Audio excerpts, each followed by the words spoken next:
닥톡 네이버 지식인 상담 한의사 오유리입니다. 배양도 5일 배양이 나왔고 동결 처리를 견딘 건강한 배아 2개를 당장 다음 달 이식 예정이신 상태이신데요. 시험관 1차 때에도 보면 채취 개수가 나쁘지 않고 신선 배아 이식을 했던 배아의 등급도 상급으로 이식하셨으나 착상 수치가 나오지 않았고 당시에 남은 배아들 중에 동결에 성공한 것으로 이번에 이식이 들어가는 것 같습니다. 배아의 상태가 좋은 편으로 예상이 되나 내막이 얇은 편이라 착상력에 대해서 좀 더 집중하여 준비하고 배아 이식에 들어가시기 바랍니다. 예로부터 착상은 신의 영역이라는 말이 있을 정도로 한두 가지 약물로 개선되는 것이 아니라 철저한 준비가 필요합니다.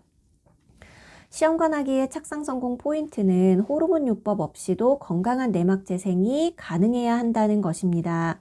그것을 위해 자궁 내막 강화 치료가 이루어져야 합니다.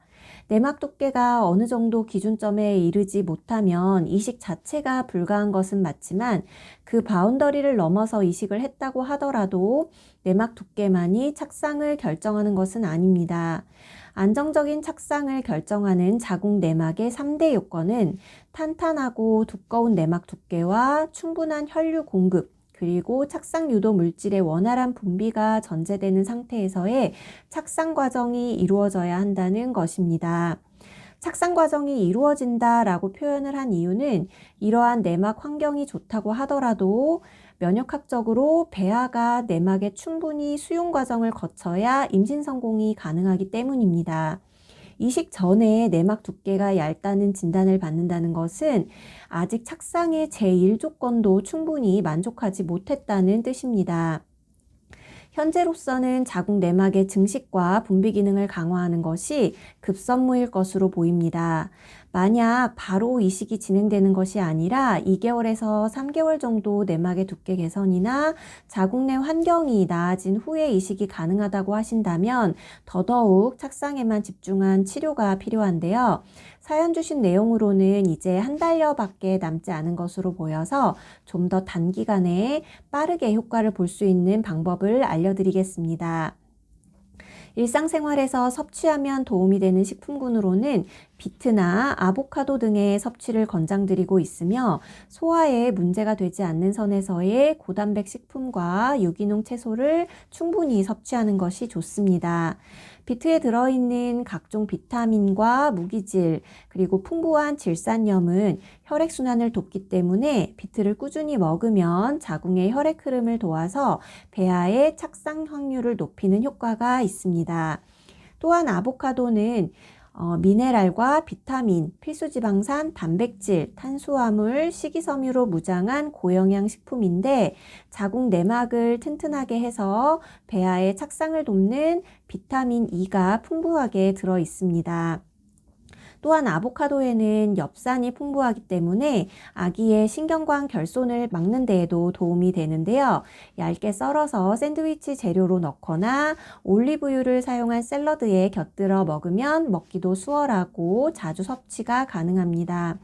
그 외에도 배아 이식을 앞두고 많이 물어보시는 식품으로 포도즙, 석류즙, 당귀차, 작약차 등등이 있습니다. 포도즙은 항산화 성분과 비타민이 풍부하고 달콤한 맛으로 먹기가 쉬워서 많은 분들이 즐겨 찾는 것으로 생각됩니다. 많은 경우에는 드셔도 무방하지만 당뇨를 앓고 있거나 과당을 지나치게 섭취하는 것이 문제가 되는 비만 여성들에게는 권유드리지 않습니다.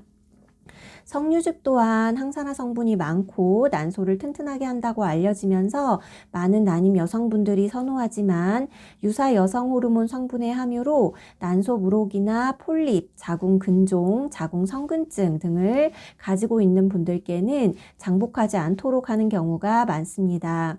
당귀차와 작약차는 한두 가지의 한약재를 달여서 만든 한방차인데요. 여러 가지 약재를 수치하고 정량으로 처방하여 만든 한약이 아닌 단방 제제이기 때문에 마찬가지로 난소와 자궁질환이 있는 여성에게 장복과 과량 복용을 금하고 있습니다. 그리고 일반적으로 착상에 도움이 되는 영양제로 오메가3나 혈류 개선을 목표로 하는 제제 등을 드시는 경우가 많습니다. 자궁의 내막에 수많은 나선형의 혈관들이 분포하고 있고 그것들이 팽창하고 점점 더 코일화되면서 착상을 안정화시키므로 혈류의 원활한 순환이 필요하기 때문입니다. 자궁의 내막에 수많은 나선형의 혈관이 분포하는 것은 맞지만 혈전 검사상 수치 이상으로 아스피린을 복용 중이거나 헤파린 성분의 주사를 맞는 경우에는 중단하시는 것을 권해드립니다.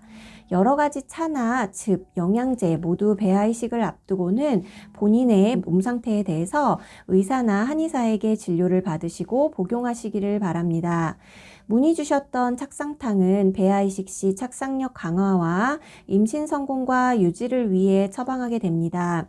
그러나 착상탕이라는 이름을 가진 한약이라고 하더라도 개개인의 미세한 몸 상태에 따라서 변증이 달라지고 처방도 각기 달라지게 되기 때문에 한의사에게 제대로 진료받고 복용하시기를 권해드립니다.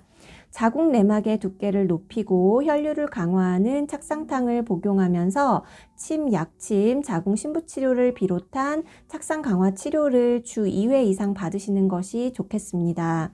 시간이 얼마 남지 않아 최대한 빠른 시일 내에 도움이 될 수 있는 정보들을 전달드렸습니다. 꼭 성공하시기를 바랍니다. 감사합니다.